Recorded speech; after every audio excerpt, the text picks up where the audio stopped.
Bismillahirrahmanirrahim. Assalamualaikum warahmatullahi wabarakatuh. Alhamdulillahillazi hadana li hadza wa ma kunna linahtadiya laula an hadanallah. Laqad ja'at rusulu rabbina bil haqq wa nudu an tilkumul jannah uristumuha bima kuntum ta'malun. Asyhadu an la ilaha illallah wa asyhadu anna Muhammadar Rasulullah sallallahu alaihi wasallam wa ala alihi wa ashabihi, amma ba'd. Saudaraku sekalian yang semoga dirahmati oleh Allah, sebagai orang iman tentunya kita semuanya ingin menjadi orang iman yang disukai oleh Allah. Allah bikin kriteria tentang orang-orang iman yang disukai oleh Allah melalui lisan Rasulullah Shallallahu Alaihi Wasallam. Di antaranya adalah Nabi bersabda, al-mu'minu qawiyun khairun wa ahabba ilallah minal mu'mini dhaif wa fi kullin khairun. Al-hadis rawahu Muslim. Artinya adalah orang iman yang kuat itu lebih baik dan lebih dicintai oleh Allah daripada orang iman yang lemah. Kuat di sini maksudnya adalah kuat dalam ketakwaan, kuat dalam keimanan, tidak mudah terpengaruh akidahnya atau tidak mudah terpengaruh untuk melaksanakan perbuatan dosa, tidak mudah terpengaruh untuk melakukan sesuatu yang dibenci oleh Allah. Juga termasuk kuat fisik di dalam mengerjakan ibadah. Nah, itu lebih Allah cintai, lebih baik dibanding orang iman yang tidak kuat, orang iman yang lemah. Namun walaupun lemah, kata Nabi, semua orang iman disukai oleh Allah. Wa fi kulli khairin, wa fi kulli khairun. Di dalam masing-masing orang iman semuanya Allah suka. Karena di dalam hati orang tersebut ada keimanan yang pasti, ada mengerjakan kebaikan-kebaikan wujud dari keimanannya. Namun apakah pengertian kuat itu seperti yang ada di benak kita? Umumnya kita berkata tentang kuat itu kan pasti konotasinya adalah tenaga ya, tenaga bisa mengangkat beban mungkin 100 kilo dan lain sebagainya. Itu menurut kita, versi kita tentang orang yang kuat. Nah, di hadis lain Rasulullah SAW juga membuat batasan tentang pengertian kuat. Nabi bersabda dalam hadis Ahmad, ya, rawahu Ahmad dan Ibnu Hibban, bunyinya adalah laisa syadidu bisur'ati innama syadidu allazi yamliku nafsahu indal ghadab.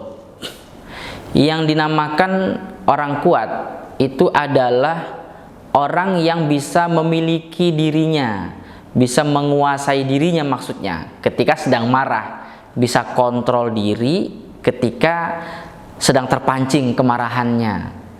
Jadi kata Nabi, laisa syadid bisur'ati, bukanlah yang dinamakan kuat itu sebab dia pandai bergulat, bisa berkelahi, bahkan bisa mengangkat beban, bisa mengalahkan orang. Bukan itu yang dimaksud oleh Nabi orang yang kuat. Tapi orang yang kuat itu adalah orang yang bisa menguasai dirinya, bisa menahan dirinya ketika ada peluang marah. Ini kan berat ini. Jika tidak pandai mengontrol diri, pasti seseorang, apalagi orang iman ya, orang iman itu akan mudah melampiaskan marahnya. Terpancing sedikit saja marah, terpancing sedikit marah. Yang seharusnya dia bisa diatur, bisa dimanage, ya, mana yang kira-kira harus saya luapkan dan itu pun bentuknya sudah berubah, berupa hal yang lain, dan mana yang tidak perlu saya luapkan, yang harus saya simpan dengan harapan mendapat pahala dari Allah. Karena memang orang yang bisa mengendalikan marah itu mendapatkan pahala yang sangat besar dari Allah. Pahalanya tidak bisa terhitung, ganjarannya, balasannya luar biasa. Kita contoh kehidupan Rasulullah Shallallahu Alaihi Wasallam. Seorang sahabat Nabi yang bernama Anas bin Malik, oleh ibunya ketika Anas masih kecil itu sudah diserahkan oleh ibunya kepada Nabi. Nabi, ini saya serahkan anak saya namanya Anas bin Malik. Dia akan saya minta untuk melayani engkau wahai Nabi. Nah, mulai saat itu akhirnya Anas melayani Nabi, jadi pelayanan Nabi sampai Nabi wafat. Jadi kurang lebih 10 tahun Anas bin Malik menjadi pelayannya Rasulullah SAW. Penyaksian Anas bahwa Nabi selama Anas menjadi pelayannya nggak pernah marah, ya, nggak pernah marah. Ada satu cerita, Anas pernah disuruh oleh Nabi atau diperintah oleh Nabi untuk menyelesaikan suatu keperluan. Di tengah perjalanan, karena Anas masih kecil ya, kemudian Anas terpengaruh dengan kawan-kawannya dan malah bermain-main di pasar. Bermain-main di pasar sampai lupa bahwa sebenarnya dia keluar dari rumah itu sedang menjalankan perintah Nabi, mengerjakan sesuatu hajatnya Nabi. Nabi kan penasaran, kok Anas nggak balik-balik ya, nggak pulang-pulang, kemana ini Anas ini. Lalu oleh Nabi dicari, ketemu di pasar. Nah, begitu ketemu Nabi di pasar, Anas jelas ketakutan ya, jelas ketakutan. Waduh, teringat, oh iya ya, saya ternyata disuruh oleh Nabi, saya malah main-main, wah ini bahaya nih. Tapi ternyata ketika Anas menoleh dan melihat wajah Nabi, Nabi malah tersenyum. Nabi malah tersenyum dan kemudian mengingatkan tentang tugasnya Anas yang tadi diberikan oleh Nabi. Nah, akhirnya yang tadinya Anas takut berubah takutnya dan langsung menyelesaikan tugasnya. Kalau manusia biasa, ya, contoh mungkin diri kita ya, kita punya pelayan yang kita tanggung kehidupannya, kita sudah bayar jerih payahnya dia setiap bulan, kita gaji dia. Kemudian lalai dalam menjalankan perintah kita, padahal keperluan yang kita minta dilaksanakan oleh pelayan kita itu keperluan penting. Ternyata dia lalai dalam mengerjakannya. Biasanya kita akan marah, kita mengumpat, kita kemudian mencela pelayan kita dan lain sebagainya. Intinya tidak ada kesabaran terlihat dalam diri kita, tapi lebih mengutamakan pada marahnya. Padahal jika kita mempraktekkan apa yang dikerjakan oleh beliau Rasulullah SAW tadi kepada Anas bin Malik, maka pahala yang kita dapatkan itu sangat luar biasa. Dalam sebuah riwayat dalam Sunan Tirmizi, ya, Rawahu Tirmizi, Rasulullah SAW bersabda, man kazoma ghaizon wa huwa yaqdiru ala ayunaffizahu da'ahu Allahu ala ru'usil khalaik yaumal qiyamah. Barang siapa yang bisa menahan marah tapi sebenarnya dia mampu untuk meneruskan marahnya, seperti tadi Rasulullah SAW marahin Anas itu mampu, punya kuasa dan gak ada takut sama sekali marahin Anas. Sangat mudah sebagai Nabi, sangat mampu bagi Nabi. Tapi oleh Nabi ditahan. Nabi menahan marah walaupun sebenarnya Nabi mampu dan sangat bisa, nggak ada takut sama sekali untuk meneruskan marahnya. Maka nanti di hari kiamat orang tersebut akan dipanggil oleh Allah di hadapan makhluk-makhluk Allah yang lain. Dibanggakan oleh Allah dan dikatakan oleh Allah, inilah orang kuat.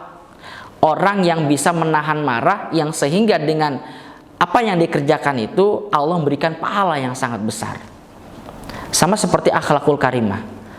Akhlakul karimah terlihat di mata manusia itu bukan ibadah, seperti kebiasaan yang baik saja, tapi tidak terlihat ibadah. Ibadah itu kan orang sedekah terlihat ibadah, sholat, zikir, baca Quran, puasa dan sebagainya. Tapi akhlak yang baik sepertinya bagi banyak orang tidak terlihat ibadah. Tapi sebenarnya akhlak baik yang kemudian tidak menyakiti orang lain, baik itu lisan ataupun tangannya, disaksikan baik, dia berakhlakul karimah, itu bisa meningkatkan derajat yang tinggi di surga. Sama halnya dengan orang yang mampu memanage marah. Dia bisa sebenarnya meluapkan marahnya, tapi karena dia tahan dengan mengharapkan pahala, oleh Allah dijadikan pahala yang sangat berat dan bisa memberatkan timbangan amal baik dia. Dan dampaknya nanti dia akan dibanggakan oleh Allah di depan pemimpin-pemimpin manusia di sana nanti. Di depan orang-orang semuanya dibanggakan oleh Allah, diumumkan bahwa ini adalah orang yang kuat, orang yang mampu menahan marah. Dan tidak hanya itu, masih terusannya sabda Nabi dalam hadis yang tadi, hatta yukhayyirahu fi ayil hurisya'a, sampai dia disuruh oleh Allah memilih